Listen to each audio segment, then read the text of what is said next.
இது சங்கரா fish marinate பண்ணிவிட்டு இப்போ ஒரு 15-20 நிமிஷம் அது செய்து முடித்தோடனே இதை வாஷ் பண்ணிவிட்டு அதுலேயே போட்டாச்சு.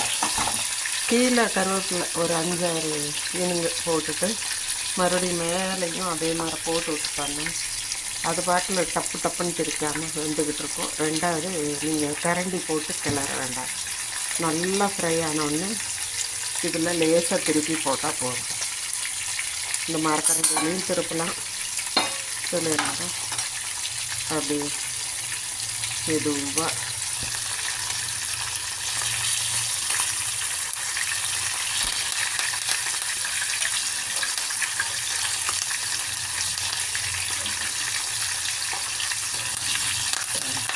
எப்படி எழுந்திருக்காங்க.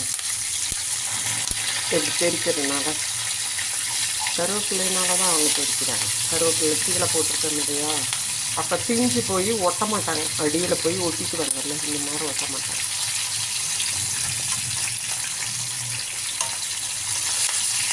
ஃப்ளேவரும் நல்லாயிருக்கும். இன்றைக்கி நான் போட்டிருக்கிறது வந்து அதே சாம்பார் தூள், வரமிளகாத்தூள், தனி மிளகாத்தூள், உப்பு, கரம் மசாலா இன்றைக்கி போட்டிருக்கிறேன். அதனால் சீரகம், இஞ்சி, பூண்டு அதெல்லாம் எதையும் போடல.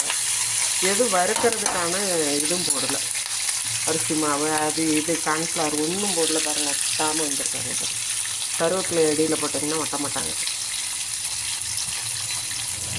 பேன் போட்டாச்சு, சவுண்டு கேட்டுன்ட்டு இப்போவே பதிவு பண்ணியாச்சு.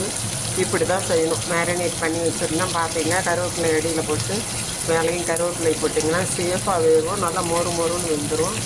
வாங்க சாப்பிடலாம். பரிமாறும்போது காமிக்கிறேன். இன்றைக்கி என்ன ஸ்பெஷல்னா, ஒரு வாரமாக எல்லாம் நான்வெஜ் இதை நிறுத்திட்டு பசங்களுக்கு போட்டு கொடுத்தோம். எனக்கு சங்கரா பிடிக்கும், இறாலும் பிடிக்கும். அதனால் ரெண்டையும் வாங்கிட்டு வந்துச்சு. களி பன்னீர், ராகி களி. காலையில் ராகி பிட்டு அது போட்டிருக்கேன். இப்போ ராகி களி, அதுக்கு இதுதான் சாப்பிட போகிறேன். லைட்டாக வச்சு கேர்டு போட்டு இல்லை மோர் போட்டு. சரியா, இது ரெண்டும் தொட்டுக்கிறதுக்கு தான், கொஞ்சம் சிம்பிளாக. வாங்க சாப்பிடலாம்.